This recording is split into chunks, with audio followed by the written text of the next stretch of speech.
Marquita Thompson will be stopping by Aspiring Authors Magazine Facebook page, chatting with the Queen of Collaborations live about the importance of creating and leaving a legacy. Stay connected. Follow me on LINKTREE Queen of Collaborations. My problems weighed me down. The pressure held me down. He can't be close, so I wouldn't let go. Hey. Welcome to another episode of Ladies of Legacy. So what is legacy to you? Legacy to me is being able to leave something that someone can remember me by. And what do you want your legacy to be? What will people say about you? I'm super excited to be sharing these amazing women that have taken part of the special edition of Women's History Month of Aspiring Authors Magazine. So shout out to Aspiring Authors Magazine for sponsoring Ladies of Legacy's show that airs live on demand on February the 1st. So make sure that you are tuned in so that you can hear some of these amazing women in case you didn't catch them live. But I'm excited tonight. Yet we have another amazing individual that is yet trailblazing. And y'all know one of my favorite subjects, mental health. Something that is near and dear to my heart. So I'm super excited tonight to be able to share her with you guys. So if you would do me a favor, if you would please share this live in your circle of influence, because you never know what the next person may be in need of. So without further ado, I'm going to bring up my guest and allow her to introduce herself. Welcome. Hello. How are you? I'm good. I'm blessed to be here. Well, I'm glad that you are here. I want to take this opportunity for you to share just a little bit about who Marquita Thompson is, what this journey's been like, and how did you get here? Because I see letters after your name. So when I see letters after someone's name, that means something. That means something of significance. So I want you to share a little bit about what this journey has been like for you. Absolutely. So my name is Marquita Thompson, and I am a licensed professional counselor here in Ohio. I specialize in identifying generational trauma that negatively impacts the Black and Brown communities. My expertise is in working with those individuals who have experienced trauma. That could be childhood trauma, generational trauma. It can be even trauma in the workplace.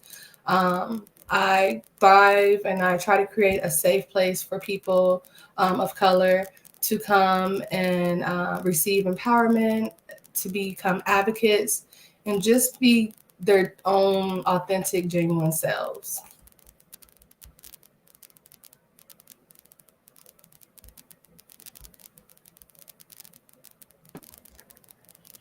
I see I have someone that does not like to talk about themselves. Why? I don't know why. I don't know why I did that, because you know what? We are helpers. We are servers. So we sometimes don't like to talk about ourselves. But I see that you are in. Describe exactly what you do.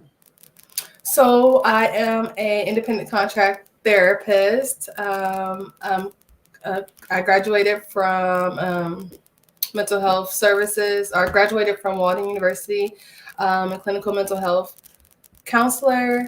I've been in the community for, I want to say 10 years, just servicing people. So I've been in the human resources part, or human services part of it, starting from like working in group homes. Then I worked in with families and Head Start, on to working with families within their homes, identifying counseling in the home. So actually doing the dirty work. I'm in the house. I'm actually seeing what the problem is, live and living color, as far as parents are arguing with parents are arguing with children, teenagers running away.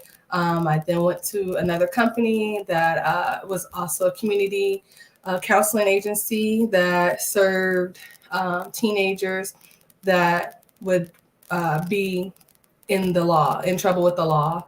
And so serving them. And today I currently am working as an independent contractor with an agency that I just see people of color. Like, it's an agency that was built or founded for people of color within the Cincinnati, Dayton area. So, what was the one thing that made you say, okay, I want to be able to provide a safe place for my brown people mentally? What made you say I want to do that? Because it takes a special person to want to dive into someone else's issues, basically, because you're helping you're dealing with a lot. So Yeah. what made you decide to take that route? My mom always says, like, I have the patience of Job. She's like, yeah, I just don't understand why you want to deal with people and their problems. But honestly, I just feel like it's a gift that God has given me. It's one of those things that that I wish I had when I was a child. I had suffered significant trauma. Just various things occurred in my life that I didn't even recognize as trauma. Like, I didn't even know this was not normal, these things that were happening to me. And as a result, I became enclosed within myself. Like, I had created a barrier. I was very shy, very closed off to others, very guarded, where I just wanted to be invisible all the time. And so as I developed, went to undergrad, then was working in the group home, and I came across a young lady who was telling me that she was going to become a therapist. And I was just like, wow, I don't hear of African Americans that are therapists. I rarely see any doctors that are, of color and various things like that. And I definitely want to be a part of a change where I can create that safe place for people. So I began a process. I began to go through the program and just realize, like, I may need a therapist myself. And so that was a journey within itself, just to find who I was and what I experienced, and just identifying that, the things that I experienced, the trauma that I went through, it was something that I went through, but it didn't define me, and it's not who I am. It's not who God called me to be or named me. And so to me, this thing called trauma, it was normal when I was a child. It was, everything that I saw, but I'm grateful that I've been through it, and that God has healed me and brought me through it. That way I can reach back and try to help others, and try to empower them to overcome what has tried to break them in their spirits. Wow. And you're definitely doing that, because the simple fact that you became a licensed practice clinical therapist to be able to impact lives, that was the first step. And then you're an independent contractor, so that means you're your own entity, you're your own business, you're your own brand. Mm-hmm. So you have something that you can leave behind, that you can share with your family. This is something that you created. This is something that you're doing. This is another path that you're paving for somebody else to come behind you. Because I'm sure that you're probably, like a lot of us in this time now, we're the first at doing a lot of things in our family. If not the first, we're probably the second. We're in the top 10 at doing things in our family where we're breaking generational curses. Absolutely. Things where people said we couldn't do, or we're doing things that we never saw ourselves doing. Because I'm from a little small country town in South Carolina. People never heard of it. Mm-hmm. And even the towns around it, people never heard of it. But I tell them, I say, Clemson, have you ever heard of Clemson? They've heard of Clemson because of the university. Mm-hmm. But I'm not far from Clemson. But I grew up in a small place. And a lot of the things that I've experienced in my life, I never saw myself doing it. Who would have thought I would be hosting a radio show? Right. Going through domestic violence and experiencing the things that I experienced in my life, a lot of those things that I thought that was normal. I thought this is what was supposed to be happening. But because of people like you that have taken that step and are brave enough to say, okay, I may have experienced this, I may have went through this, but hey, that does not define me. But I'm going to be here to be able to help you so that you don't have to go through what I went through. Yes. You are using what the enemy wanted to silence you to be your voice and to help heal this land. So I'm so thankful for you on today. I definitely I want people to be able to support the things that you're doing. And how can they connect with you? Are you on social media? So I am. Website? I am on social media. So my organization that actually just opened up the doors January 1st is called Mahogany Bridges. And it is a virtual counseling agency where I just feel like, the convenience of being able to click on your phone or click on your tablet and just be right there in the privacy of your own home, in the comfort of your own home. Mahogany Bridges is on Instagram, mahogany_bridges. It's on Facebook as Mahogany Bridges LLC. And I'm on TikTok. So I haven't posted on TikTok yet, but it's coming. It's definitely coming. We're brand new, and so we're just now getting the word out and just now sharing. And people are just becoming familiar with some of the posts that I post on Instagram. Is definitely encouraging. It's definitely trauma focused in regards to just identifying that you're not your trauma. That's something that happened to you. That's something that somebody may have felt entitled to do, entitled to pursue, but that doesn't have to impact you. You are bigger than that. You are greater than that, and you don't have to be small. In 2022, a lot of the memes and things like that are just where we as African American people, or even women specifically, are not shrinking down anymore. We're not hiding. We're not going to settle to make you comfortable, especially in things that you have done that may have impacted us in a negative way. And I think that's one of the reasons why Mahogany Bridges is here, is just to encourage us to have those environments and those spaces where it's you don't have to code switch. You don't have to be anybody than who you are. In my sessions, I just encourage people to show up as their authentic self. If you cuss, if you swear, if you, anything outside, don't take your clothes off or, anything like that. But, I just want people to come and just really get something for it from therapy, from the sessions that we have, where they're putting in the work and getting the results that they have put in. Wow.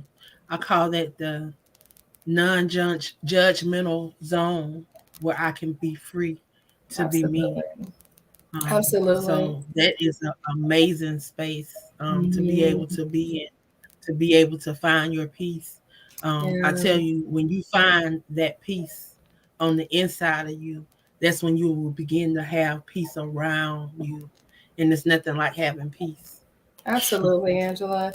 I definitely, in a lot of my sessions, I encourage, just show up, just be you, in all the trueness of who you are. I find that I have to explain, even though I'm a therapist and I'm licensed, everything like that, I'm just as cool as the person down the street or your neighbor or whoever the case may be, ethically, of course. But I feel like we as people have been conditioned in so many ways to shrink down. As I mentioned before, when we go to the doctor's office, it's something that we learned when we were a kid. You just sit there and be quiet and mom does all the talking. And so when you go back as an adult, you kind of shrink a little bit. And it's just well, whatever you say. And so I just try to encourage. I I just try to encourage You I just try mentioned to encourage doctor's office. encourage the clients that, like, no, you are the advocate. So I'm a part of your team. I work for you in regards to like your care. Like, I want to make sure that you're getting the best out of this hour. So I don't want you to come in here and walk out within an hour and be like, oh, that was a waste of my time. Like, cause that's a waste of my time. I'm not helping you and you're not getting the help that you need.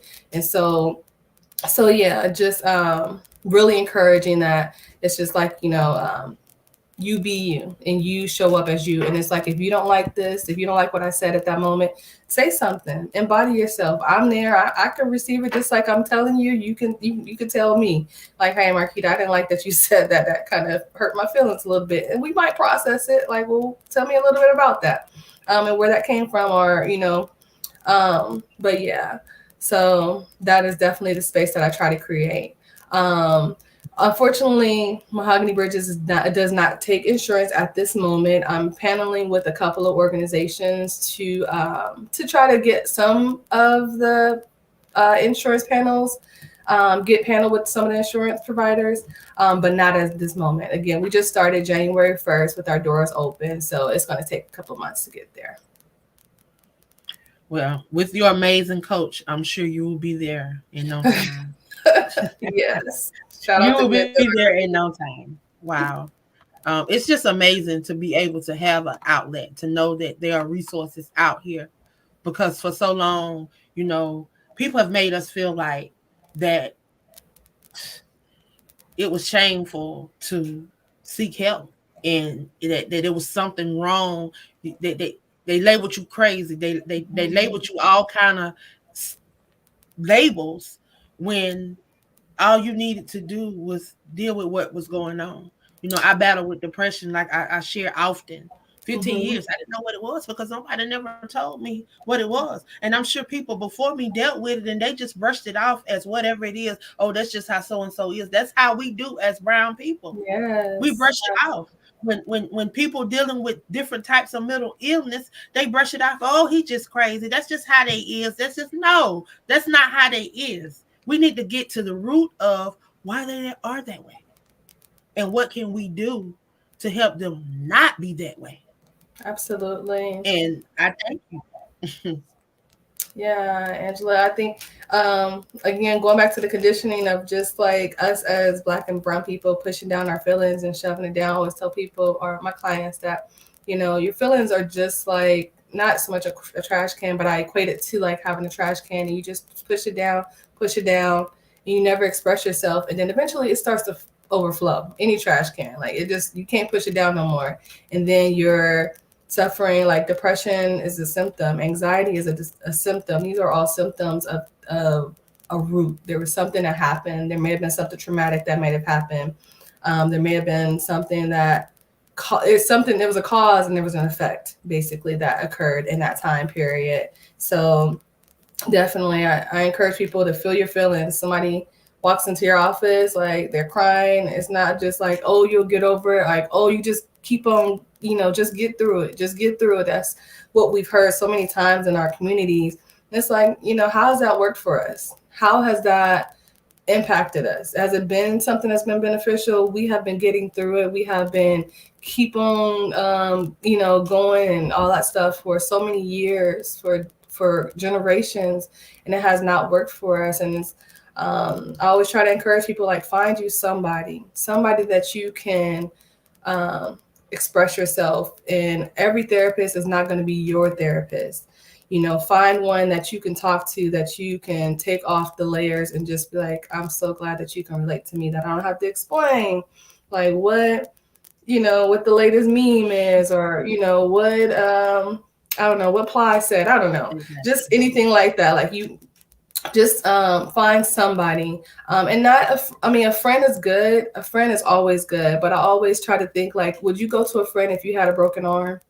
Would you go to a friend? Yeah, you would go to that friend, but they'll probably say you need to go see a doctor. And the same thing could be said about like mental health. Like, if you are suffering from depression, like, yeah, going to a friend, going to a family going to a pastor is good as well. Like if spiritual, if that's your strength, that's where you draw from, that is awesome as well. But also doing the work, because this muscle, this brain, it thinks that is reminding you, like sending things, messages to you, like, oh, you remember that time when you, I don't know, you were in that bad relationship. It thinks that it's doing a favor to you, and it's not. It's not. And so it's you retraining, it's you relearning things that may have been implanted, may have been said to you, may have been happened to you. It's just that reoccurrence. And so, yeah. So I'm trained in different modalities. That one is, I think, act therapy. And then there's other modalities that I have that is specifically for trauma and really kind of breaking down those layers. So yeah, definitely encourage that.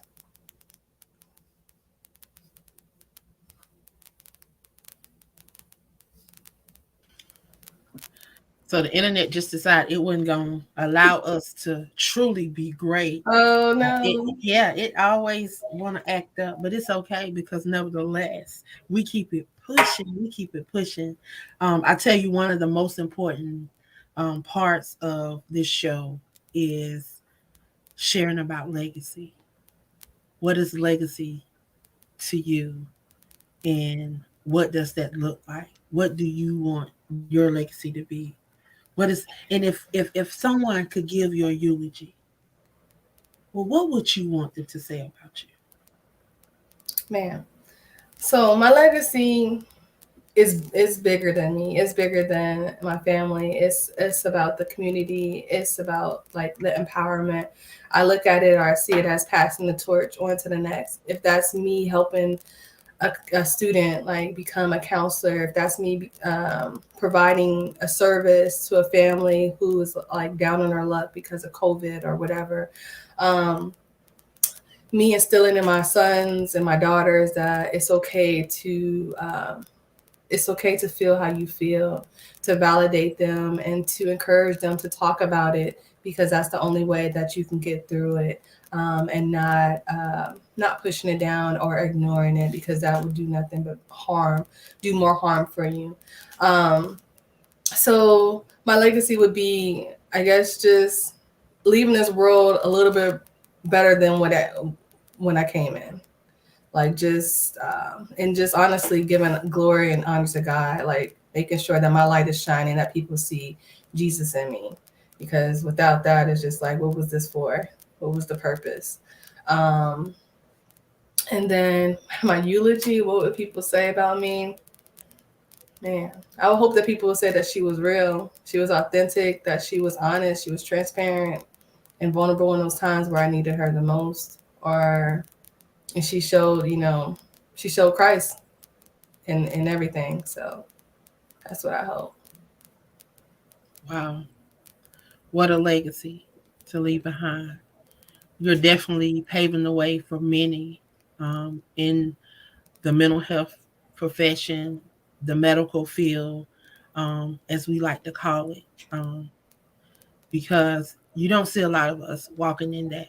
I tell you, I had the opportunity to experience having a Black doctor because he was a family friend.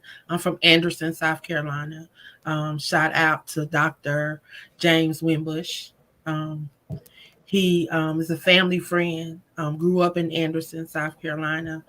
He actually went off and he actually started his practice in New York. He came back home to serve his community and started a practice there to serve his brown community and to make a difference in his brown community. So he's paved the way for many others because I had a youth program. And all those kids, the first thing they holler was they wanted to be a doctor, they wanted to be a therapist. And I just want to share this brief testimony. One of the young ladies that was a part of the program, she's now graduated from college. She lives in Spartanburg, South Carolina, and she works with the program, working with kids in the foster system. So she definitely kept going. Even while she was in high school, she got certified in the nursing field. She was a nursing assistant, a CNA, in high school. And throughout college, she was able to use that as a stepping stone to help her fund her way through school. So I tell kids all the time, you don't have to wait till you graduate college. You don't have to wait till you get out in this so-called real world. Allow your real world to be what it is when it is. Absolutely. If you want to start your business now, start your business now. I look at all these kids. I look at a young girl here in South Carolina, Columbia, South Carolina, Gabby, the double-sided barrettes. Yes. And not only that, she's went on, her parents went on and opened up a facility. She has her own facility that specializes in servicing the youth. People say they want to make change. We constantly say we are the change. But what are we doing to change these babies' lives and show them that they can be that change? We can't be everything because we're not going to always be here. And this life lessons, this journey that I've been on has taught me that. Losing my cousin October of 2020. October the 11th, I lost my cousin. He had one daughter, his only child. Now we have to make sure that baby's okay. 9 years old. And we got to make sure that his legacy live on and make sure that she's okay. Because I know some of the things that he would have wanted her to do. And we got to be there to pour into her. And I tell everybody, what are you doing? Jeremiah 29:11 is real. Yes. He didn't just drop you out of the sky. He had a plan for you. He said to prosper you. We want to do this. Everybody wants something to just happen overnight. Microwave, it's not going to happen. It's a process. But you got to be in line with the plan in order to get the prosperity. Absolutely. He said he'll prosper you, for you to be in good health, for you to have hope in the future. I tell you, I have truly been blessed by you tonight. You are truly a trailblazer for many. I don't care what you think, but you are setting the pathway for many. You are transparent and you're real. And that's what we need in this world today. We don't need people that's gonna sugarcoat. We don't need people that's gonna pacify you and just pat you on the back when they know that you're not okay. We need somebody that's gonna truly care. And I felt it in your spirit. And I thank you so much for being a part of this show tonight and coming on and sharing. Before we leave, please, one more time, for someone that may just have jumped on, share how they can reach out to you, how they can connect with what you're doing. Absolutely. So you can reach me at Marquita, MARQUITA, at mahoganybridges, is one word, .com. Yes, that's my email address. Yes. So you can reach me there. I am on different platforms in regards to like Black girls, therapy for Black girls, simple psychology today. Psychology today. Definitely enjoyed being here. I do want to say I'm sorry to hear about your family that passed away. I just wanted to recognize that. And I really appreciate just your platform and what you're doing. Like, it's definitely been joyful just to watch the interviews and see the different women that are just pouring out and really like setting the tone for these legacies to be left.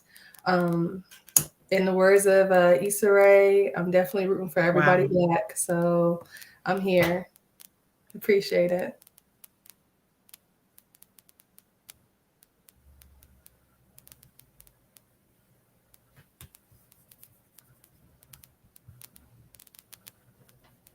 Thank you. No problem. Thank you.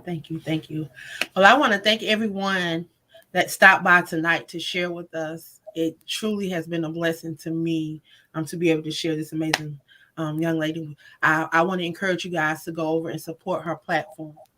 If you are experiencing any type of mental illness, it may be as simple as just upset. You may be upset with the situation and you just need an outlet. There's a lot of resources. She shared her resource. If you need her, she's there. So I want to encourage you to support her platform. Again, I want to thank you guys for tuning in. I am Angela Thomas Smith. I am the founder of AALAC, the African American Author Literacy Awareness Campaign. I'm also the CEO of Aspiring Authors Magazine. My whole desire is to bridge the gap between brown authors all over this world and to touch on topics that's affecting our brown community that others don't want to talk about. So I want to thank you guys for tuning in tonight. This episode has been sponsored to you guys by Aspiring Authors Magazine. Be blessed. I love you. And guess what? There's absolutely nothing you can do about it.